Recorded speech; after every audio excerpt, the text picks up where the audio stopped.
Buenos días a todos. Hoy estamos nuevamente aquí en nuestro webinar de todos los jueves. Hoy nos acompaña el señor Alberto Ibarra y el señor Juan Manuel Hertz, presidente de la Cámara de Comercio Colomboamericana. Juan Manuel, buenos días. Margarita, muy buenos días. Qué gusto nuevamente tener este espacio para conversar con nuestros afiliados y amigos cuando vamos a presentar una charla muy interesante, que es la continuación de una serie de temas que ha venido trabajando muy bien nuestro CFO y miembro de Junta, Alberto José Ibarra. El título de la charla del día de hoy es Tax Planning, is that for large businesses only? Y de verdad que pues el tema no puede ser más interesante, sobre todo ahora que ha habido eh, tantas ayudas, por ejemplo, del gobierno y tantas situaciones nuevas que la pandemia nos ha traído. Yo creo que presentar a Alberto pues nos tomaría de verdad buen tiempo, ya lo hemos hecho en otras oportunidades. Alberto tiene una hoja de vida excelente y algo que le admiramos a Alberto es su capacidad y claridad para presentar los temas. Bueno, pues digamos lo principal es que Alberto es un graduado en la Universidad de Puerto Rico en Administración de Empresas y particularmente en temas de contabilidad. Fue admitido a practicar como contador público autorizado CPA en Puerto Rico en marzo de 1989 y en el estado de la Florida en junio de 2009. Es decir, con esa fecha vemos que la experiencia que tiene Alberto es amplia. Desde el año 99 está radicado aquí en la ciudad de Miami y en el año 2006 fundó la compañía AJI, que es hasta más fácil para nosotros recordarlo. Quienes hemos tenido la suerte de trabajar con él, pues nos damos cuenta de sus capacidades y además de eso, como dije, su facilidad para expresarse, para presentar temas y de su amabilidad. Bueno, de verdad que podríamos decir muchas más cosas de Alberto. Yo creo que más bien le damos la palabra. Alberto, de nuevo, muchas gracias y bienvenido. You have the floor para que sigas. Gracias, Alberto. Muchas gracias, Juan Manuel. Para mí es un placer estar de nuevo con los miembros de la Cámara, hablando un poquito sobre temas que son importantes para nosotros, todas las personas que estamos en negocio. Hoy el tema va a ser sencillo, es acerca de planificación contributiva.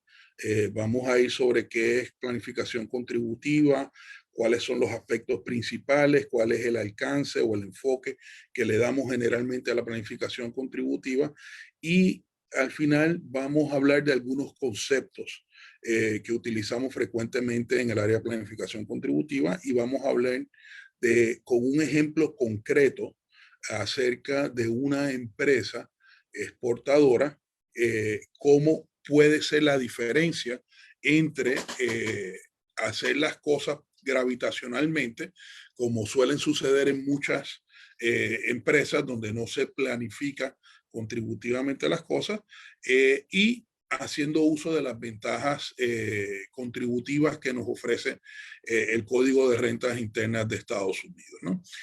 Nos vamos a limitar a Estados Unidos en esta charla. ¿Por qué?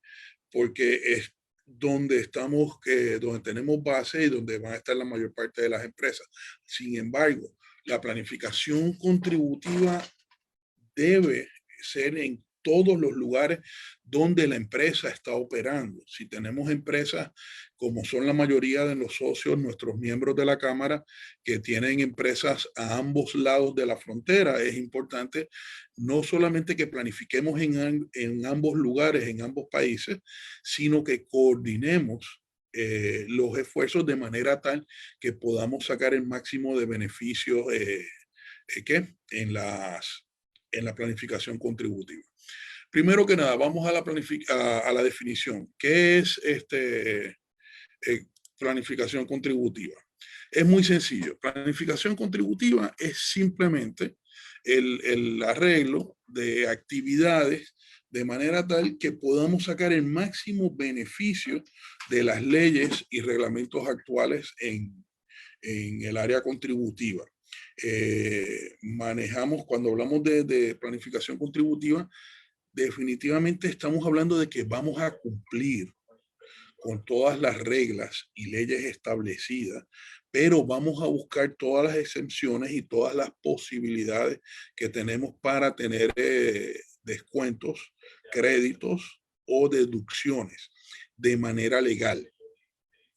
Aquí vale la pena hablar un poquito de otro concepto que a veces llamamos, tenemos tres conceptos aquí, planificación, tenemos evasión, que ese no lo queremos, y tenemos minimización. Cuando hablamos de planificación, hablamos de que nos sentamos desde el principio, desde el comienzo, a principios de año, a principios del periodo, a principios de creación del negocio, a ver qué es lo que vamos a hacer, qué es lo que estamos haciendo y qué ventajas y beneficios podemos tener en la línea de negocios que tenemos. Cuando hablamos de evitar impuestos, tax avoidance, es simplemente buscar loopholes o lagunas dentro de las leyes que nos ayuden a reducir los impuestos. El tax avoidance es legal, seamos honestos, esta parte es legal si se hace adecuadamente, pero generalmente cuando estamos hablando de tax avoidance, estamos caminando en un lugar muy estrecho sobre el filo de una navaja y un mal paso nos puede hacer caer y descalabrar. La evasión contributiva es definitivamente un delito. Ha habido grandes personajes de la historia de este país, como es Al Capone, que nunca lo pudieron juzgar por delitos criminales, pero sí por evasión contributiva. Y tenemos otro personaje, un actor famoso hace unas décadas, Wesley Snipes, que también tuvo problemas por evasión contributiva, por negarse a pagar impuestos, por no planificar adecuadamente. En el próximo slide vamos a ver quién necesita planificación contributiva.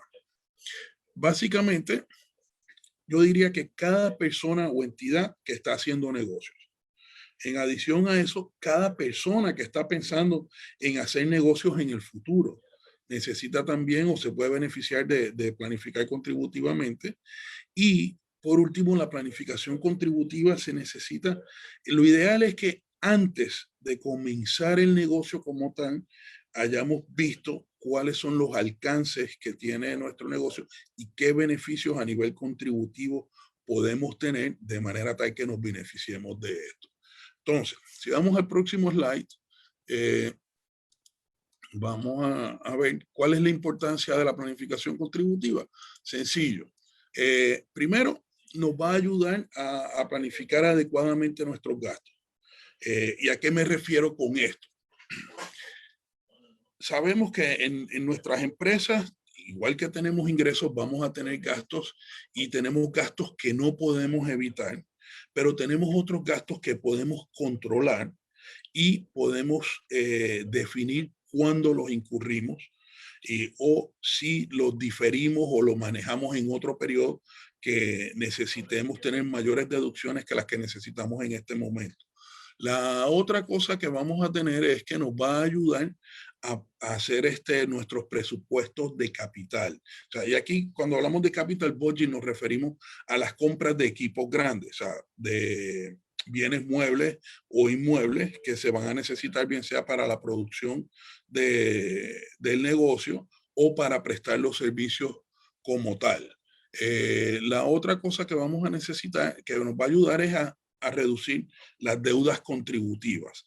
Las deudas contributivas las podemos reducir con planificación adecuada, no solamente en el área de impuestos sobre renta, sino también en impuestos sobre nómina y otros impuestos que podríamos tener sobre importación de bienes y servicios para el negocio o para la venta y exportación también. Por último, la importancia es que nos permite tomar ventaja de todos los incentivos que provee el gobierno al público en general o a industrias específicas, que esto es una de las cosas que es más importante. Tenemos ciertas industrias, ciertos rubros de la economía que gozan de incentivos que otros rubros no tienen. Entonces, a la hora de pensar en un negocio o expandir un negocio en un área u otra, vale la pena saber qué incentivos podemos tener del gobierno y de cuáles podemos sacar ventaja. Si vamos al próximo slide, el scope, el alcance o enfoque del tax planning. Okay. Vamos a mirar cuando estamos planificando varias cosas. Uno, la entidad. ¿Qué tipo de vehículo vamos a utilizar para crear nuestro negocio? Location, ¿dónde va a estar localizado el negocio? Vamos a estar en Florida, Nueva York, ¿dónde lo vamos a hacer? ¿Cuál es la estructura de capital apropiada para el negocio que vamos a montar? ¿Cuáles son las necesidades de bienes, muebles o inmuebles o de gastos de erogaciones de capital que vamos a tener que hacer? Y por último, nuestro año fiscal o año de contabilidad. Generalmente en este vamos a entrar muy poco ahora, porque no lo vamos a ver más. Generalmente casi todo el mundo escoge como año de contabilidad el año calendario y está bien, no hay ningún problema. Sin embargo, lo ideal sería que el año fiscal de la empresa tenga que ver con los ciclos económicos de la empresa, ¿no? Por ejemplo, en el área de educación, que es una de las áreas que nosotros hacemos mucho, el ciclo económico de una empresa de educación va de julio a junio. ¿Por qué? Porque generalmente las clases terminan en mayo o junio y comienzan nuevamente en agosto o septiembre. Lo que quiere decir que ese periodo de verano tienen menos ingresos, lo que nos hace más factible poder tener adiciones, deducciones por encima de los ingresos en esos meses y nos va a ayudar contributivamente. En adición a eso, si tenemos una empresa que es un pass-through, eso lo vamos a ver un poquito más tarde, o sea, que el ingreso o gasto de la empresa fluye a los accionistas y la empresa no paga impuestos, entonces tenemos otra situación ventajosa para el contribuyente y es que tenemos una empresa que va a declarar impuestos cuando su nivel de ingreso es el más bajo y nosotros vamos a declarar al final del año, que es un año calendario, lo que quiere decir que siempre vamos a tomar los ingresos de la empresa por el nivel más bajo, minimizando de esa manera la cantidad de impuestos. Esto es bien importante y quería ir bastante sobre él porque no lo vamos a ver más tardecito. Ahora, hablemos un poquito de Choice of Entity. Aquí vamos a hablar de los diferentes tipos de formas de hacer negocios. La primera es sole proprietorship, o es hacer negocios por cuenta propia. Esta tiene sus ventajas que son fáciles de hacer, de comenzar a hacer los negocios, pero también tiene sus desventajas. Creo que en otro seminario ya habíamos hablado de todas estas cosas, de los tipos diferentes de entidades, así que vamos a ir solamente por encima y vamos a ver específicamente lo que nos compete desde el punto de vista contributivo. En el sole proprietorship, ¿qué desventajas tenemos? Tasa máxima contributiva 41%. Esto es un regalo que tenemos desde la administración de Obama. Tenemos una tasa del 39% más un intangible tax que puede ser 2.5, lo que nos lleva al 41% de tasa máxima al nivel personal. En adición a eso, si estamos haciendo negocios por cuenta propia, tenemos que ver también que tenemos un self-employment tax. Este self-employment tax es el equivalente del seguro social y nos va a costar el 15.3% de la compensación recibida. Lo que quiere decir que nuestra tasa máxima, cuando sumamos ambas, las combinamos a nivel personal, estamos hablando de que puede ser un 56%. O sea, eso es realmente alto. Si vamos a la próxima, en la próxima estamos hablando de las corporaciones regulares. Las corporaciones regulares, por mucho tiempo la gente no les gustaba. ¿Por qué? Porque paga impuestos la corporación y cuando hay una transferencia o pago de dividendos, el accionista vuelve a pagar impuestos. Y hablábamos de un concepto de doble tributación. Sin embargo, a partir de la reforma del 2017, han empezado de nuevo a convertirse en un vehículo muy atractivo por varias razones. Primero, la tasa máxima que paga una corporación regular es 21%. Es una tasa muy baja y es una tasa competitiva a nivel mundial. Esto se hizo en la reforma, el TCJ Act, que era el Tax Cut and Jobs Act que hizo el presidente Trump, con la idea de fomentar el regreso de los capitales que estaban fuera de Estados Unidos a Estados Unidos. Entonces, bajó la tasa contributiva, que el máximo estaba en 35%, a una tasa única del 21%, pero vamos a ver más tarde que hay unas tasas preferenciales para exportadores. La próxima que vamos a ver es la Corporación S. La Corporación S es una empresa que por muchos años fue la que más se utilizaba. ¿Por qué? Porque es un pass-through entity donde la empresa no paga impuestos.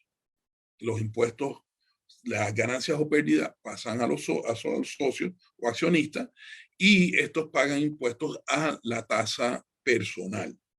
De esa manera se evitaba la doble tributación o se evita la doble tributación y por eso es que esta era muy atractiva, muy sexy para la mayor parte de los negocios pequeños y medianos porque evitamos el pago doble de impuestos. Solamente pagábamos una vez a nivel personal.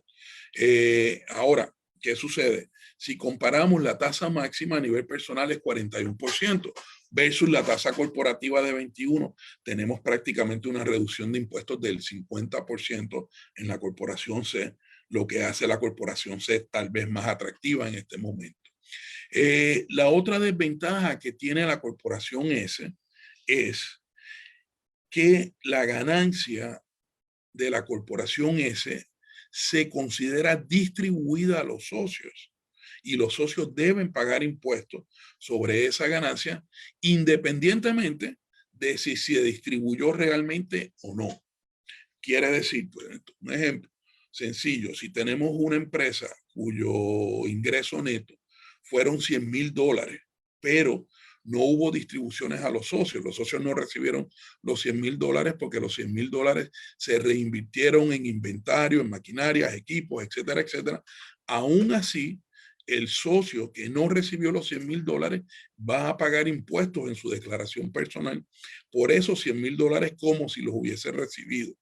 Luego, cuando los reciba, no tiene que pagar impuestos, pero de esta manera puede haber periodos en los que el contribuyente, el individuo, va a pagar impuestos sobre ingresos que efectivamente no está recibiendo. ¿Okay? Luego de eso vamos al Single Member LLC. El Single Member LLC es una entidad legal, es una Limited Liability Company creada con un solo socio. En Colombia le llamamos sociedades unipersonales. Estas LLC tienen una excelente protección, y ya lo hemos visto en otros seminarios, porque ofrece protección en doble vía. Al igual que las corporaciones, protegen al accionista o al socio de los problemas que puedan existir a nivel corporativo, pero también protege, en este caso, al negocio de los problemas personales que pueda tener el accionista, ¿no? La otra cosa que tiene el Single Member LLC es que es extremadamente flexible a la hora de hacer planificación contributiva. ¿Por qué? Porque en un Single Member LLC tenemos la opción de determinar cómo queremos pagar impuestos. Podemos pagar impuestos como un sole proprietorship, si es que eso es lo que nos conviene en el momento. Podemos pagar impuestos como una corporación regular, si es lo que determinamos, o también podemos decir que paguemos impuestos como una corporación y que al mismo tiempo nos traten como corporación S. O sea, en cualquier momento, o sea, durante el primer año podemos elegir cualquiera de las tres alternativas de acuerdo a nuestras necesidades. Y una vez escojamos, si escogemos que nos traten como corporación, tenemos que mantener esa alternativa por al menos 5 años. Mientras estemos como Single Member LLC, como un disregarded entity, como un sole proprietorship, podemos hacer el cambio en cualquier momento. Ahora, otra cosa que sucede en el Single Member LLC, generalmente vemos que el dueño es una persona, es un individuo, pero si el dueño es otra entidad, es una corporación o una LLC toma la forma del dueño.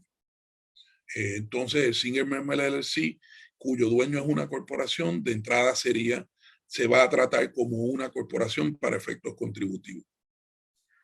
La próxima es el Multi-Member LLC, que tiene la ventaja de que puede ser tratado, se puede tratar como un pass-through entity, igual que la corporación S, y también se puede tratar como una corporación. O sea, este nos ofrece mucha flexibilidad también.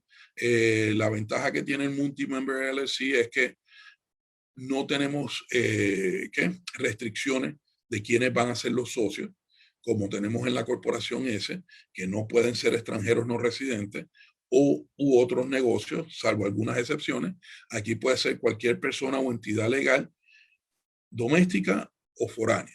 Entonces también nos ofrecen mucha flexibilidad a la hora de hacer planificación financiera.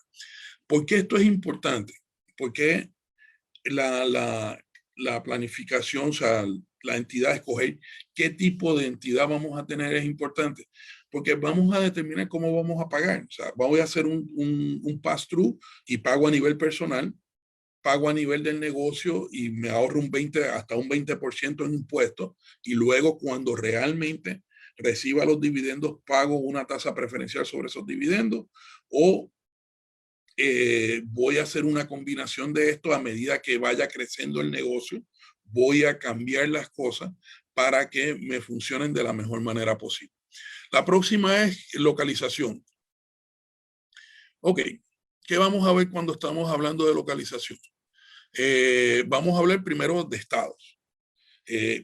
Sabemos que hay estados donde hay impuestos estatales. Florida es un estado donde a nivel personal no hay impuestos estatales, solamente pagamos impuestos federales, pero a nivel corporativo tenemos impuestos federales e impuestos de la Florida.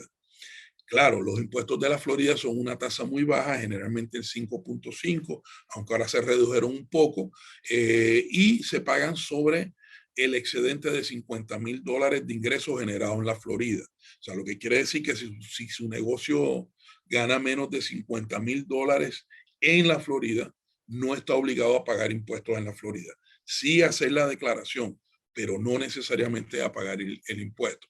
La otra, hay estados también que no tienen impuestos estatales a nivel corporativo. Por ejemplo, uno de esos es Delaware.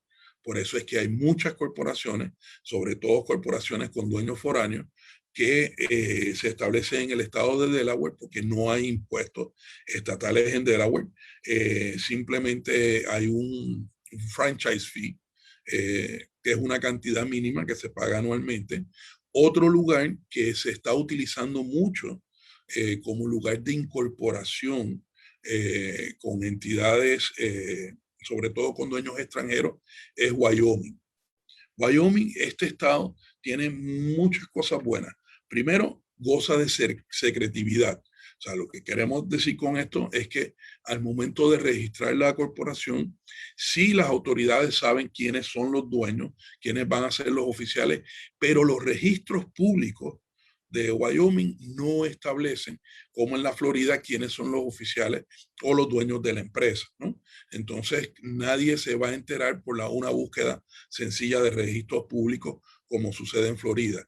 La otra ventaja que tiene Wyoming es que Wyoming no tiene impuestos estatales a nivel corporativo. Tiene un franchise fee de $200 o $250 anuales, y eso es todo. No hay necesidad de hacer una declaración de impuestos, solamente se hace declaración a nivel federal si la empresa se establece en Wyoming. Entonces, tenemos también los Federal Empowerment Zones. Federal Empowerment Zones, ¿qué son? Son zonas designadas por el gobierno federal que tienen ciertas ventajas contributivas sobre otros lugares en diferentes estados o ciudades a través de los Estados Unidos. Generalmente son lugares que que están deprimidos económicamente y que quieren volver a traerlos a renacerlos, y entonces puedes tener una exención de impuestos sobre bienes muebles, sobre property tax, sobre los inmuebles, tal vez sobre nómina, tal vez sobre ingresos. O sea, hay diferentes incentivos que se ofrecen dependiendo del tipo de empowerment zone y la localización. El próximo, los foreign trade zones, las zonas libres de comercio. ¿Qué ventaja tienen, Margarita, la próxima? ¿Qué ventaja tienen las zonas libres de comercio? Las zonas libres de comercio, para todos los efectos, es un lugar fuera del país donde se encuentra. Tiene un vestigio de extraterritorialidad, lo que quiere decir que la mercancía que se importa a esa zona libre no paga impuestos hasta que llega al mercado local. Entonces, para un comerciante que está en el negocio de importación y exportación, donde está recibiendo mercancía que luego exporta, le puede ser extremadamente beneficioso evitar pagar todos los impuestos y tarifas que hay al momento de importar bienes a los Estados Unidos o al país donde se encuentre. Porque las zonas libres de comercio, los Foreign Trade Zones, tienen una reglamentación que es a nivel global, a nivel mundial. Todas se rigen de la misma manera y la zona libre puede estar en la ciudad de Miami, puede estar en Cartagena, puede estar en República Dominicana y básicamente van a gozar de el mismo tipo de beneficios contributivos sobre importación y exportación. También hay zonas libres de servicio. Esto a mí me causó mucho la atención porque en Dubái hay zonas libres, no solamente de servicio, sino por sectores de servicio. Hay zonas libres de servicios de computadoras, de IT, que prestan servicios de internet y comunicación sobre voz sobre IP a toda la región. Hay una zona libre de telecomunicaciones donde están los canales de televisión, de noticias, etcétera, etcétera. Y todas estas zonas libres tienen las ventajas de que gozan de exenciones contributivas o de la ausencia de pago de impuestos locales en algunas cosas. Lo próximo son los bonded warehouse. El bonded warehouse es una facilidad que se establece con permiso del gobierno federal que tiene ciertos visos de ser una zona libre de comercio. El bonded warehouse tiene ciertos requisitos de seguridad, pero la mercancía que entra a este tipo de bodega no se considera importada a Estados Unidos hasta que sale al usuario final dentro de Estados Unidos, ¿no? Entonces, particularmente se utiliza mucho para almacenar inventario que está en tránsito o inventario que va a salir posteriormente, pero que depende de la oferta y la demanda, si se mantiene aquí o sale de una vez a un warehouse regular. También lo utilizan en algunos lugares para guardar obras de arte, porque mientras estén ahí no se consideran importadas y no hay que pagar impuestos sobre eso. Próximo tenemos counties. Ok. Aquí en Estados Unidos, en la Florida, no hablamos de ciudades, sino de condados. Hay condados que ofrecen incentivos para las empresas que se establezcan allí basados en el número de empleos que crean.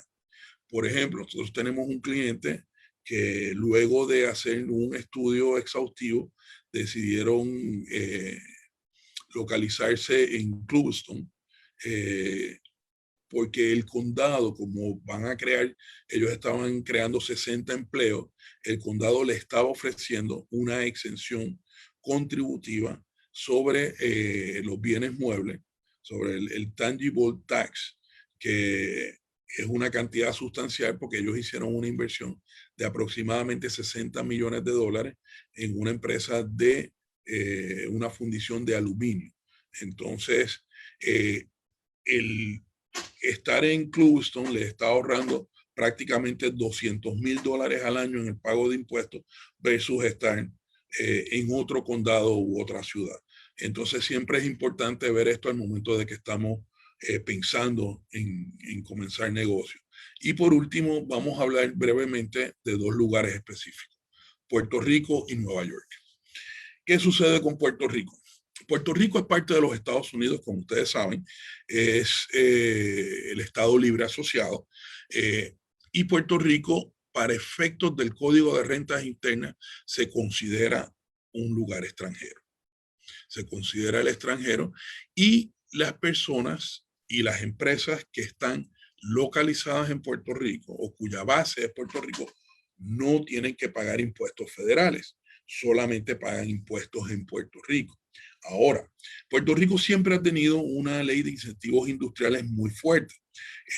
La última vez que se enmendó, se creó, fue sobreseída por la ley 20 y 21, que crea una exención a las empresas foráneas, y empresas foráneas es cualquiera que no sea de Puerto Rico, que se establezca en Puerto Rico y de una exención que puede ir del 0 al 4%. O sea, la tasa máxima que estaría pagando una empresa que viene del extranjero a establecerse en Puerto Rico por un periodo de 20 años sería 4% sobre los ingresos netos, lo cual es muy, muy atractivo. A nivel personal, para los inversionistas, la tasa sobre sus inversiones va a ser 0% si se establece en Puerto Rico. Entonces siempre es algo que yo le digo a todo el mundo que vale la pena mirar, porque aunque bien es cierto que si estamos hablando en el área de manufactura, Puerto Rico, por ser una isla, tiene otras situaciones que podrían encarecer el producto, como es transporte adicional, etcétera, etcétera. También es cierto que la exención contributiva puede ser muy, muy, muy atractiva.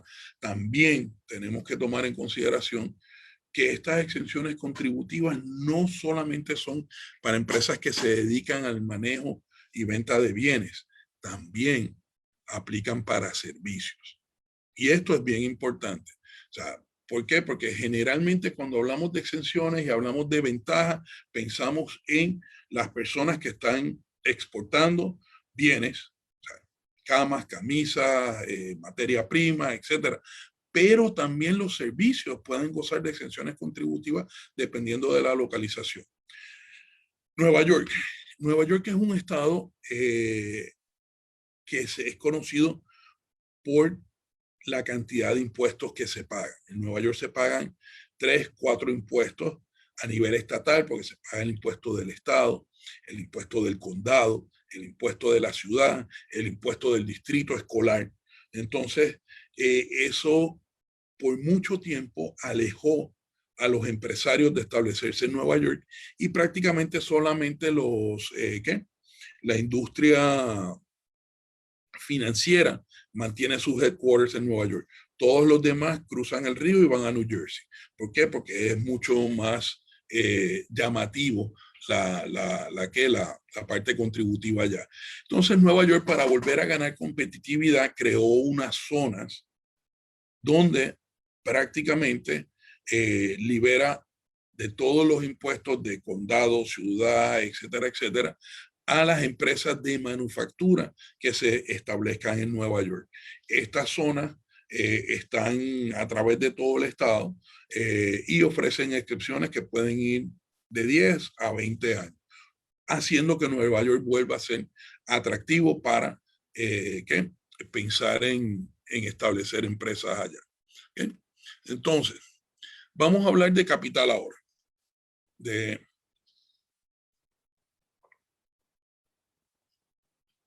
qué tipo de capital vamos a escoger. Generalmente lo más común, y valga la redundancia, son las acciones comunes, common shares, que son las que emite una corporación al momento de crearse. Ahora, en adición a los common shares, vamos a tener también acciones preferidas. Y en el caso de las LLC, vamos a tener también certificados de membresía. Margarita, la próxima, por favor. Vamos a hablar un poquito de qué son certificados de membresía. En la corporación, como todos sabemos, se establece quién es el dueño por la posesión de las acciones de la empresa.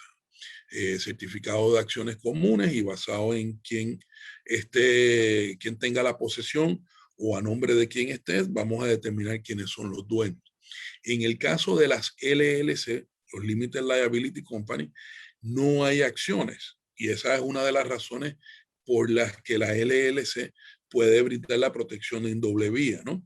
En vez de tener acciones comunes, que por definición del Código de Comercio de Estados Unidos es un título o valor negociable, las LLC emiten certificados de membresía. ¿Okay? Las LLC no hay accionistas, sino miembros. Entonces, hay certificados de membresía igual comunes, y al igual que en las corporaciones, tenemos la próxima, que son las acciones preferidas, preferred shares. ¿Qué es lo que hacen los preferred shares? O los preferred membership certificates, que no los tenemos acá. Básicamente, crea otro tipo de capital con unas ventajas que los accionistas comunes no tienen, y tal vez con unas obligaciones que los accionistas comunes no tienen. Las ventajas generalmente están en que se tratan como un instrumento financiero que pueden tener dividendos que sean acumulativos, que quiere decir que si no se pagaron, se acumulan y me los van debiendo. Pueden tener dividendos que se caracterizan como intereses, donde a las acciones preferidas o al accionista preferido le garantizan un rendimiento mínimo anual, que ese puede ser acumulativo o no acumulativo, y al mismo tiempo las acciones preferidas también podrían tener la posibilidad de ser convertibles a deuda o a acciones comunes, ¿no? O sea, las acciones preferidas o los certificados de membresía preferidos nos dan una flexibilidad muy grande a la hora de captar capital, porque a veces necesitamos capital, pero no queremos tener un socio que va a estar hombro con nosotros, porque el socio no quiere, pero el socio sí quiere tener un rendimiento específico y prefiere decir, mira, yo te invierto $100,000, pero yo quiero un rendimiento de al menos el 10% anual, y si no tienes para pagarme mi 10% anual, me lo acumula por 2 años y en el tercer año me pagas los 3. Y si no lo haces, entonces, porque no tienes todavía, porque el negocio todavía no ha levantado y no ha arrancado, etcétera, etcétera, entonces yo tengo la opción de convertir mis acciones preferidas en acciones comunes, y entonces soy el dueño mayoritario de la empresa, o lo puedo convertir en deuda y entonces ahora sí me debes todo. Me debes lo que invertí originalmente más mis rendimientos que no me pagaste durante esos 3 años. Esa es una forma de captar capital y otro tipo de capital. Y por último, vamos a hablar acá de las notas convertibles. ¿Qué son notas convertibles? Sencillo. Estos son instrumentos de deuda que se pueden emitir al momento de la creación de un negocio o en cualquier momento de la vida del negocio, que le dan la oportunidad a los tenedores de la deuda de convertir esa deuda en acciones comunes. Es otra forma de buscar capital que también tiene sus ventajas contributivas, no solamente para la empresa que emite estas deudas convertibles, sino para los tenedores de las deudas convertibles. Entonces, próximo punto es el capital, presupuesto de capital. Ok, aquí vamos a hacernos varias preguntas. La primera, ¿qué vamos a hacer? ¿Vamos a comprar el equipo que necesitamos, la maquinaria que necesitamos, o la vamos a alquilar? Esta es una pregunta que siempre nos debemos hacer a la hora de adquirir equipo. Y la respuesta generalmente va a ser diferente en cada vez que nos hagamos la pregunta. ¿Por qué? Porque cuando hablamos de comprar equipo, estamos diciendo que este equipo es nuestro, lo compramos, lo vamos a financiar o lo pagamos de contado y lo vamos a tener per secula seculorum. Siempre vamos a gozar de una depreciación, etcétera, etcétera. O a lo mejor es más fácil para nosotros no tener la deuda y simplemente rentar el equipo por el periodo que lo necesitemos y tal vez eventualmente en el futuro comprarlo, ¿no?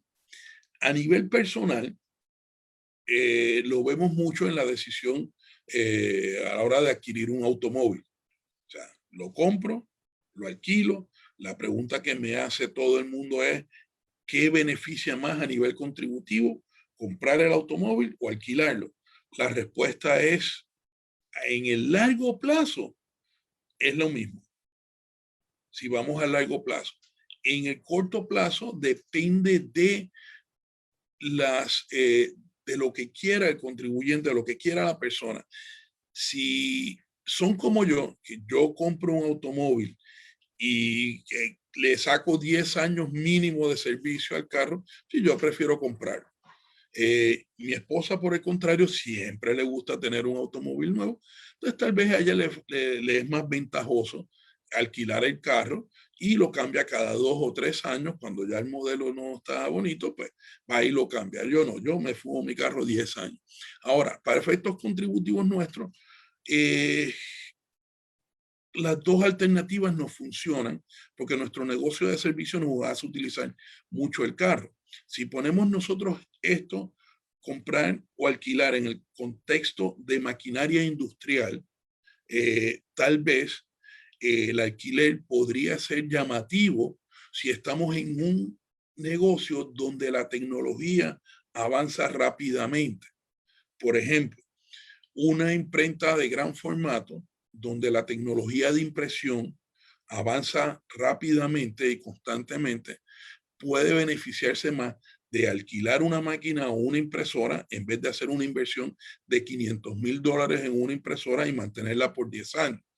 Y si cada 2 años va a tener acceso a tener la última máquina que salió, lo más moderno.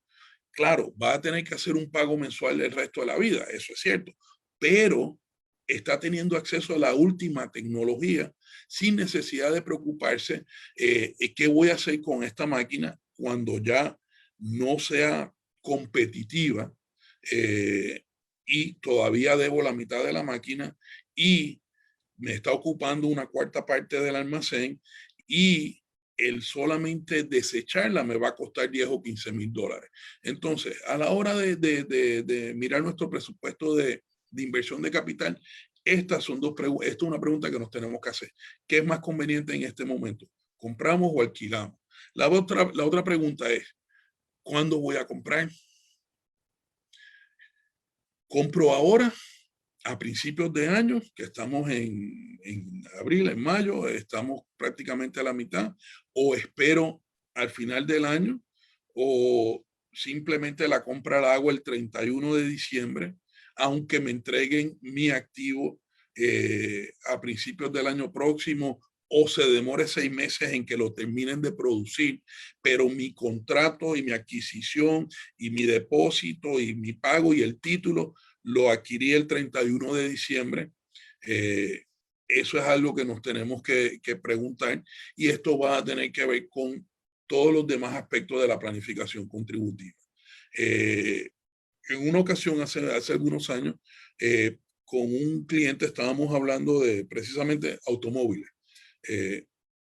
y el hombre se fue en enero y compró el carro el 2 de enero, compró una camioneta, una Yukon hermosa, preciosa, que cumplía con todos los requisitos para poder ser depreciada 100% en el año de adquisición y el año anterior, el que acababa de cerrar, era el año en que podía haberse beneficiado de esa compra.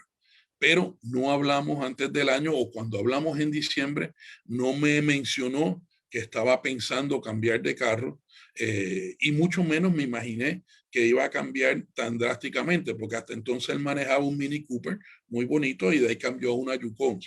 O sea, yo no lo vi venir realmente. Pero luego de eso sí ya aprendió que cada vez que va a hacer la compra de maquinaria o equipo, etcétera, etcétera, antes de hacerlo me daba una llamada y cada vez que tenía esas fantasías de que quiero hacer o quiero hacer, me preguntaba a ver si este es el momento, si espero o si debía haberlo hecho la semana pasada, ¿no? La otra cosa, ¿qué vamos a comprar? Vamos a comprar, hablando nuevamente de carro, vamos a comprar una camioneta para hacer los deliveries que nos permita cargar 1 tonelada de carga, o vamos a comprar, o sea, estoy hablando de un pickup truck, o vamos a comprar simplemente un van cerrado que tiene un poco menos capacidad de carga, pero no tengo preocupación porque se moje la carga. Una de estas camionetas, el pickup truck, me permite depreciarlo completamente el primer año. El otro tengo que depreciarlo en 5 años cuando necesito el gasto, que es mejor para mí en este momento. Entre estos dos automóviles, los dos funcionan, los dos sirven para el propósito que necesito, que es hacer los deliveries del negocio. Pero a nivel contributivo, ¿cuál me va a ser más beneficioso? Aquí es donde entra qué es lo que voy a comprar. Y por último, vamos a hablar de la depreciación. Cuando hablamos de depreciación aquí, la próxima, Margarita, Margarita, la próxima. Cuando hablamos de depreciación es el sistema de cómo recuperamos el costo de los activos de capital. ¿Okay? Margarita, por favor, la próxima. Bueno, ya la segunda. Vamos a la próxima también. Hay varios tipos de depreciación. Cuando hablamos antes de qué vamos a comprar, compramos, alquilamos, etcétera, etcétera, generalmente esto va amarrado a cómo vamos a recuperar para efectos contributivos el costo. O sea, si hacemos una inversión de $100,000 en maquinaria, mucha gente dice, bueno, pero yo gasté $100,000. No, tú invertiste $100,000 en maquinaria y esa maquinaria te va a beneficiar durante 5 años. Lo que quiere decir que tu gasto se va a dividir en 5 años y vas a tomar la posibilidad de tomar un gasto de $20,000 por año, ¿no? Porque tu maquinaria va a durar esos 5 años, ¿no? Cuando hablamos de métodos de depreciación, el que les acabo de describir es el último que tenemos aquí, que es en línea recta, straight line, donde decimos simplemente, bueno, tu equipo, tu bien, va a durar X cantidad de años, el escritorio va a durar 7 años, entonces lo divides entre 7 años y listo. Esa es la cantidad que vas a tomar anualmente. Sin embargo, tenemos otro tipo de depreciación, que es el tercero en la lista, que le llamamos macros, que es el Modified Cost Recovery System. Modify Accelerated Cost Recovery System. Esa es la sigla del macro. Macros, ¿qué es lo que dicen? Bueno, sí es cierto, el activo que compraste va a durar 5 años, pero la realidad es que nosotros reconocemos que al principio, mientras está nuevo, va a tener una mayor producción que cuando se esté acercando al final de su vida útil. Entonces, la maquinaria que hoy produce, no sé, imprime 500 páginas por minuto, ya cuando esté viejita y no esté llegando al final de su vida útil, va a producir apenas 100 páginas por minuto. Entonces, creo que es conveniente, es lo que nos dice la IRS, que tomes una mayor depreciación al principio de la vida que al final. Entonces, este tipo de depreciación, el macro, funciona donde tomamos generalmente la mitad de la depreciación al principio y luego se va reduciendo hasta el final de la depreciación.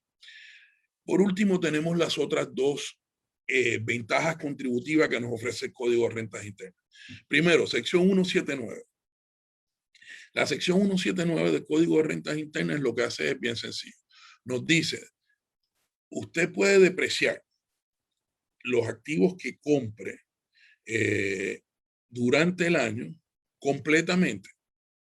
Puede tomar esa depreciación si cumple con ciertos requisitos. Esos requisitos son, primero, que la depreciación no cause una pérdida. Si la depreciación va a causar una pérdida contributiva, la depreciación se va a limitar hasta la pérdida. Segundo, que usted no se exceda del límite de activos que puede comprar durante el año, que generalmente está entre 1 millón, sube, baja. Ahora estamos hablando de $1 millón por año. Tercero, que estos activos sean de ciertas categorías, ¿no? Entonces, la sección 179 venía y nos ha ayudado muchas veces a parear la erogación de dinero, porque compramos el activo durante este año con la ventaja contributiva, porque tomamos la deducción en el año en que compramos los activos. Pareamos ambas cosas en el mismo momento. Pero si la depreciación 179 me va a causar pérdida, ya perdí una parte de la depreciación o del beneficio. Para evitar eso, se introdujo lo que se llama la depreciación, los bonos de depreciación o el bonus depreciation. Esto está en nuestro sistema hace tal vez unos 10 años ya, y con motivo de revitalizar la economía en un momento, se determinó que en adición a la sección 179 era importante tener otro tipo de depreciación que permitiera hacer este pareo de la erogación con la deducción en el año en que se hace, independientemente de que se cause una pérdida o que el activo no esté dentro de la categoría o que se invierta más de lo que la sección 179 establecía. En ese momento, lo que estaba buscando el gobierno era que la gente invirtiera más, se construyera más, se invirtieran en más bienes de producción. Y de esa manera dijeron, bueno, en adición, vamos a sacar un bono de depreciación que puede llegar hasta el 100% del valor del activo. Generalmente tomamos el 50% del valor el primer año y el resto, el remanente, lo depreciamos utilizando el método de macros, el Modified Cost Accelerated System, lo que nos da la oportunidad de tomar tal vez a veces hasta el 75% de la depreciación durante el primer año. Ahora, ¿por qué esto es importante? Muy sencillo. Si nosotros tenemos, antes de ir a la próxima, Margarita, si nosotros tenemos un periodo de tiempo donde estamos teniendo pérdidas, como pudo haber sido el año 2020, donde el COVID trajo una serie de restricciones que no teníamos, donde las materias primas están escaseando, donde hay ciertos rubros que simplemente no existen y están creando un aumento de valor al público o a los que usan estos bienes y servicios, porque no hay. Podemos aún así prever que en el futuro vamos a tener un mejor resultado y aún así comprar la maquinaria que necesitamos y prepararnos para la avalancha que vamos a tener en el futuro.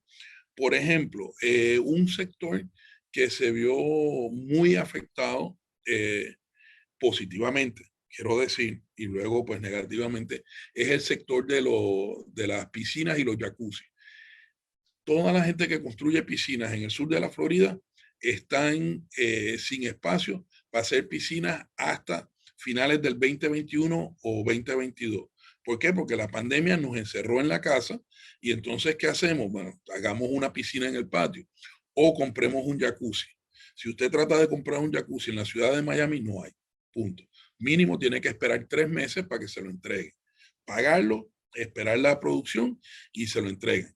Pero de esa misma manera hay otras áreas en el área de materias primas, como es el PET, que es la materia prima con la que se hacen los plásticos, donde también está escaseando mucho, porque venían de Asia, en su mayoría, los mayores suplidores están por allá, y tenemos en nuestra oficina clientes que aunque redujeron el volumen de ventas en toneladas de productos que venden, aumentaron sus ventas porque el valor de los productos creció.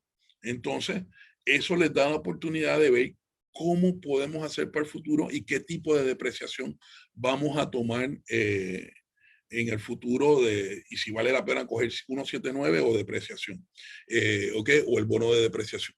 Entonces, ahora sí vamos para el próximo concepto acá.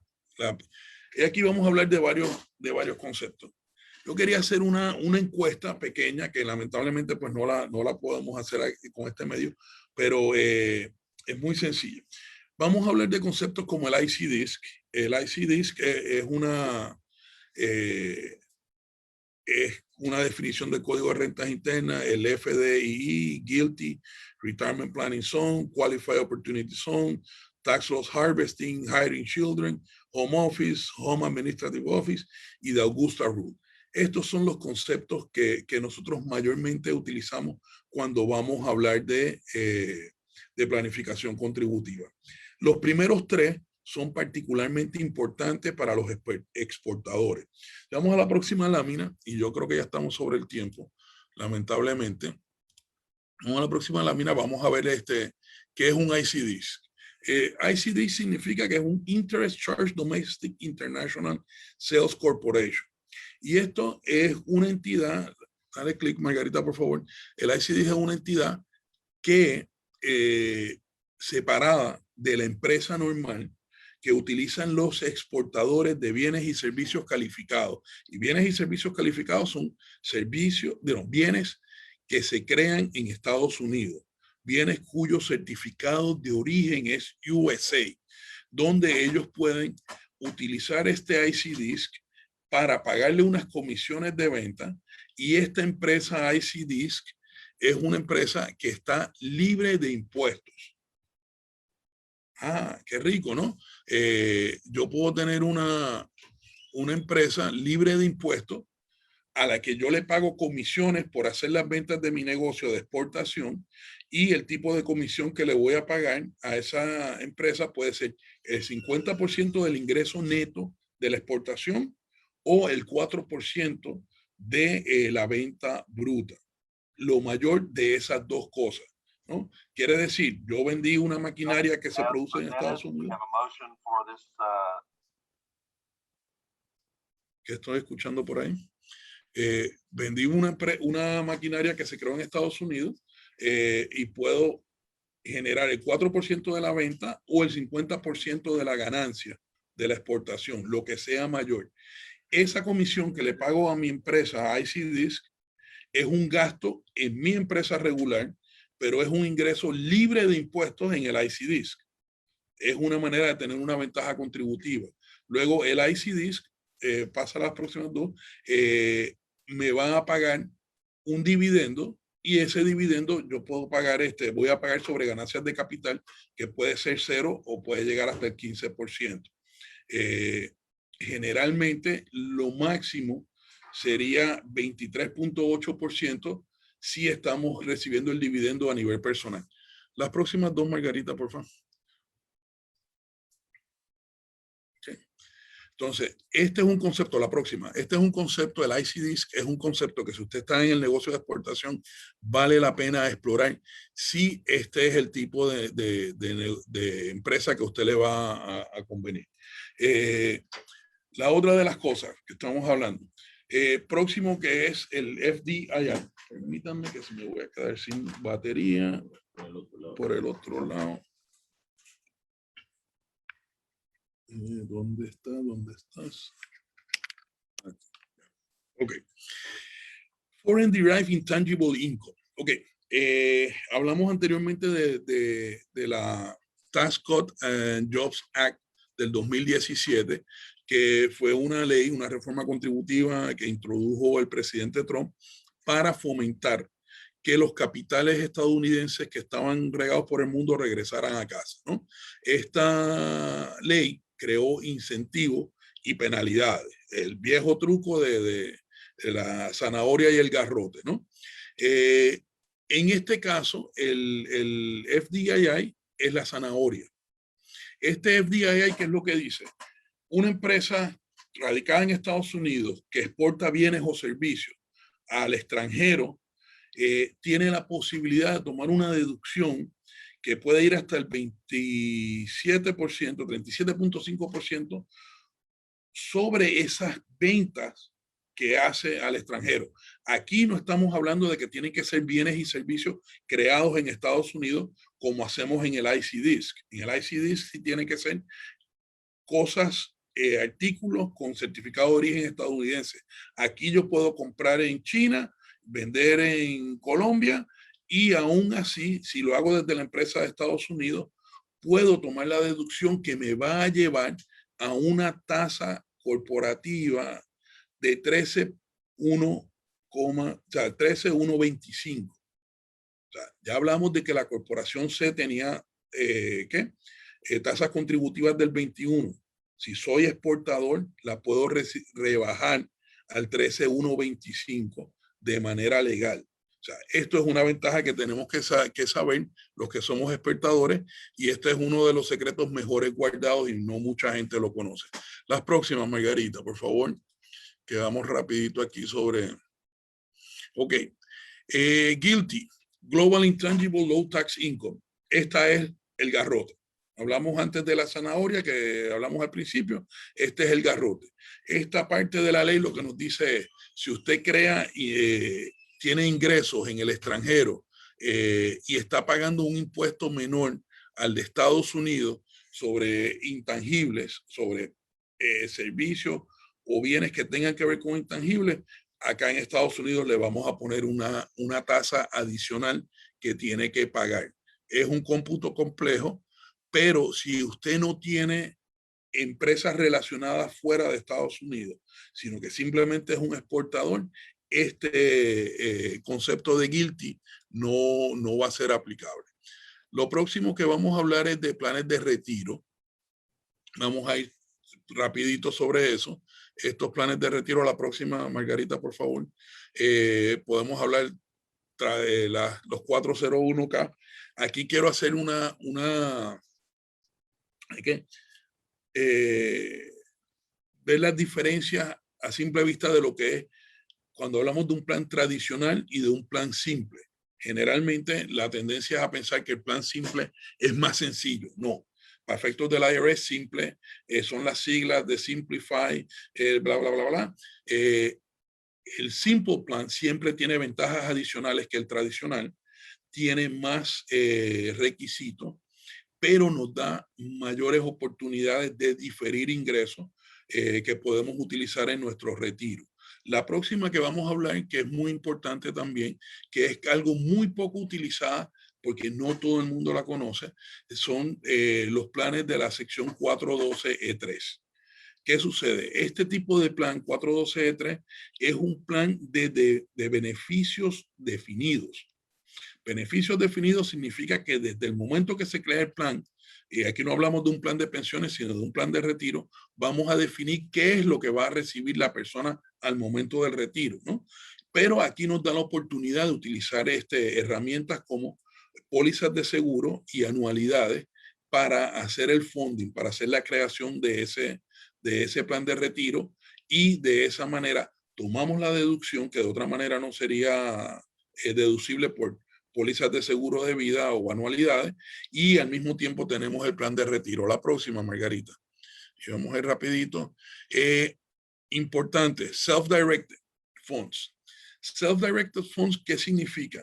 Generalmente cuando pensamos en planes de retiro, sabemos que casi siempre hay una entidad financiera que maneja esos planes, los invierte en fondos, diferentes formas y fondos, y nos dan un rendimiento. Sin embargo, hay ciertos operadores que nos permiten a nosotros, al dueño del plan, que dirijamos dónde se va a invertir el plan, ¿no? Entonces, estos Self-Directed Retirement Funds nos dan la flexibilidad de que yo puedo utilizar los fondos que tengo en mi programa de retiro de mi empresa o los míos personales para invertir en otra empresa, prestarle dinero a una empresa que necesito, tener rendimientos adicionales y al mismo tiempo lograr que esto crezca más de lo que crecería en el mercado sin perder la estabilidad y las ventajas contributivas de tener el plan de retiro. Y por último hablamos de los Roth. Todos los programas Roth se hacen el funding o el dinero que se pone es lo que llamamos after tax. Quiere decir que ya pagaron impuestos y al momento en que retiremos esos fondos no vamos a pagar impuestos sobre esos retiros. Vamos al próximo y seguimos por aquí. Margarita, vamos al próximo.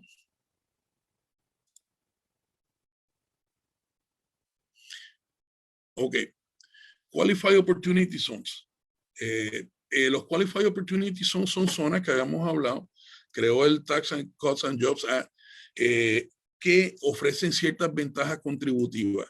La principal de las ventajas contributivas que ofrece Quality es que le permite a los inversionistas en un fondo para un área específica que se quiera revitalizar a diferir las ganancias de capital que ya se ganó antes de invertir en el fondo. Si las pone en el fondo antes de finalizar el año, no tiene que pagar impuestos hasta que retire las ganancias o diciembre del 26, lo que suceda más tarde.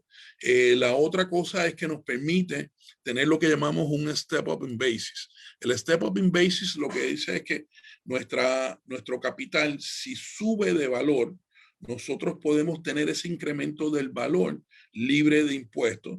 Puede ser por el 10% si lo manejamos por 5 años y el 15% si lo dejamos 7 años en ese fondo. Ahora, si lo dejamos 10 años en el fondo, el step up in basis va a ser el fair market value. Quiere decir, yo invertí $100,000 y al final de los 10 años mi inversión se convirtió en $200,000. La retiro o la vendo y no genero una ganancia de capital porque me permitieron subir el valor de ese fondo y no hay ganancias de capital. Esa es la ventaja que tiene los Qualified Opportunity Zone. La próxima, y vamos a ir rapidito, Tax Loss Harvesting, muy sencillo. Tax Loss Harvesting, la próxima, Margarita, es simplemente, próxima.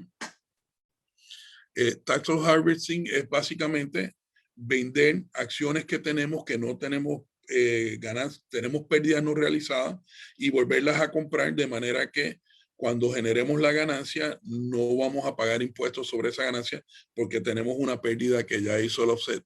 Aquí hay que tener cuidado con lo que llamamos los wash sales, que son las ventas que no te permiten tomar las pérdidas. Y vale la pena que antes de hacer una cosecha de pérdidas, miremos con nuestro analista financiero cómo nos puede ayudar con eso. Otra de las alternativas, contratar a nuestros hijos. Los dueños de negocios que tienen niños pequeños pueden contratar a sus hijos y esto les va a dar varios beneficios. Si es un sole proprietorship, el salario que se les pague no va a estar sujeto a ningún tipo de impuestos de nómina. No tienen que pagar seguro social, no tienen que pagar desempleo, no tienen que pagar absolutamente nada. Si es una corporación, sí tienen que hacerlo, pero la ventaja que tiene es que aún en la corporación, los niños van a pagar a una tasa mucho más baja que los padres.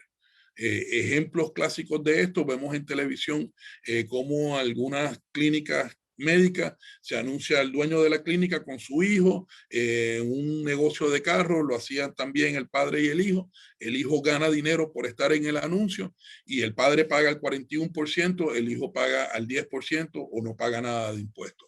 Esto es algo que podemos ver y más si lo combinamos con la próxima teoría, bueno, de las últimas que es el Coverdell, que es que el dinero que ganen lo ponemos en un plan de retiro. Entonces, vamos a hablar ahora de lo que es tu casa. La próxima, Margarita, en la estrategia, ¿no? de tax planning. Tenemos 3 cosas aquí. Home office. Home office lo conocemos todos, que es yo uso una parte de mi casa como oficina. Esto se hizo particularmente importante durante la pandemia y entonces tengo derecho a tomar una parte proporcional de todos los gastos que tengo en mi casa como una deducción por mi oficina en la casa. Ahora, Home Administrative Office. Esto es bien importante. Si yo le pruebo al IRS y cumplo con mis requisitos y le pruebo al IRS que mi casa es la oficina administrativa de mi negocio, entonces mi commuting comienza desde que salgo del garaje. O sea, evito el commuting porque yo estoy en la oficina administrativa y a cualquier lugar que me traslade las otras oficinas del negocio o los otros locales del negocio, el millaje que utilice va a ser deducible de impuestos, que de otra manera no es deducible porque se considera commuting. Y la última, la Augusta Rule, que es algo muy poco conocido, esta te da la oportunidad de rentar tu casa, residencia principal o secundaria, al negocio hasta 14 días al año para hacer eventos y reuniones y que puedas tomar una deducción, o sea, el negocio le pague al dueño de la casa lo que sería el equivalente a un salón en la zona, ¿no? Por digamos, yo estoy en el Doral, tenemos, los clásicos son el Intercontinental o el Trump. Hacer una reunión para 20 personas en un salón en el Intercontinental o en el Trump me costaría $500 tal vez, y yo puedo alquilarle mi casa a mi oficina a $500 diarios por 14 días, y el negocio tiene la deducción, pero yo como dueño de la casa no tengo que incluirlo en mi ingreso. Esta es la regla de la Augusta Rule, que es una importante y que es muy poco conocida y que siempre vale la pena mirarla para todos los dueños de negocio. Y entonces, por último, vamos a hablar un poquito de una empresa. Esta empresa, si vemos la primera columna, estamos hablando de que es una corporación regular que vende $5 millones. Todo su venta es de exportación, tiene un costo de venta de $4.250.000 y tiene gastos administrativos, lo que le deja un ingreso neto de $175.000. Las tasas actuales pagaría impuestos en Florida, federales de $36.775 y un impuesto de Florida de $5.578. Total $42.000 de impuestos al año. Esta es la corporación C, regular, común y corriente. Ahora, esta misma empresa, en las manos de una persona que hizo la planificación y que conoce un poquito más de lo normal, dice, oye, tú vendiste $1 millón de productos que compraste en Estados Unidos. Entonces podemos tomar ventaja de la IC Disc, y en la IC Disc le pagamos una comisión a la IC Disc de $93.000, que lo tenemos como un gasto adicional marcado en amarillo, 93.750, y la IC Disc me devuelve ese dinero como un dividendo, pero este dividendo está exento de impuestos. Quiere decir ahora que mis gastos siguen siendo, mi ingreso neto siguen siendo $175.000, pero mi impuesto se redujo a $17.000 porque tengo $93.000 de ingreso exento y $93.000 de gastos adicionales, ¿no? De 42 bajé a 18.000. Importancia de conocimiento. Ahora, si combinamos las tres alternativas, el FDII, el IC Disc, y tomamos la deducción del 37%, ya nuestro impuesto se reduce de $42.000 a $10.718. O sea, estamos hablando de que la planificación contributiva sí paga. Y la última columna, decimos, bueno, tenemos las anteriores, pero hablemos de un crédito que no hablamos en el resto de la presentación, que es el Employee Retention Credit, creado con motivo de la pandemia, que en un momento estaba limitado, pero ahora se abrió a todo el mundo, independientemente de si tomaste el PPP 1 o 2, o bueno, 3 todavía no hay. Y nos dice ese crédito que yo tengo la posibilidad de tomar un crédito contributivo por los salarios que pagué luego de la pandemia. En este caso, tengo que hacer una reducción del gasto de salario. Si ven en la línea de payroll expenses, baja de 350.000 a 338, pero el crédito contributivo nos baja la contribución federal de 10.000 a $546. En la de Florida sube más que la anterior, pero en la realidad tenemos $900 de pago de impuestos contra $42.000 que teníamos originalmente. Con esto quería demostrarles que la planificación contributiva sí paga. Es importante que hablen con su contador, con su CPA. Este es un servicio que nosotros brindamos en nuestra oficina, pero es muy importante que hablen con su contador y hablen de estos conceptos que les pueden ayudar muchísimo. Muchas gracias y te dejo, Margarita, Gracias, para que Alberto. termines y cierres. No, muchísimas gracias, Alberto, muy interesante. Juan Manuel, ¿estás con nosotros aquí? Sí, claro, Margarita. Pues nuestro querido Alberto, muchas gracias. Como siempre, tú tan claro. Me perdí una parte porque se me cruzó con otra reunión, pero puedo oír la gran mayoría. y de verdad que es una información útil, clara, sencilla. Te agradecemos todos los afiliados y los amigos de nuestra Cámara que nos des la oportunidad para aprender más sobre esos temas tributarios. Y bueno, yo creo que con esto, pues como ya estamos tan pasados del tiempo, no nos queremos extender, pero sí aprovecho 10 segunditos para invitarlos a todos, por favor, a que sigan acompañándonos en estas charlas tan instructivas. Y bueno, los que no están vinculados a nuestra cámara, que lo hagan. Tenemos unas consideraciones de precios muy, muy favorables, porque al interior de la Junta Directiva decimos reestructurar todo el espectro de vinculaciones, de modo que yo creo que en realidad el costo es sinceramente no significativo, teniendo en cuenta así el beneficio inmenso. Los invitamos pues a que se vinculen a nuestra cámara. Margarita Lozada, que es nuestra directora operativa, les da toda la información. Pues Alberto, de nuevo, muchísimas gracias. A los que nos están oyendo, también muchas gracias. Un buen resto de tarde. Yo no sé, Alberto, si tú quieres decir algo más, Margarita, y si no, cerramos la sesión. Muchas gracias a todos por acompañarnos. Cualquier pregunta o cualquier duda que tengan hacia Alberto Ibarra, por favor háganoslo saber que nosotros se lo hacemos llegar. Este Facebook Live va a quedar en nuestro canal de Facebook y en nuestro canal de YouTube para cualquier duda o inquietud. Buena tarde. Gracias, Alberto. De nada, hasta luego y que tengan un buen día. Hasta luego, Alberto.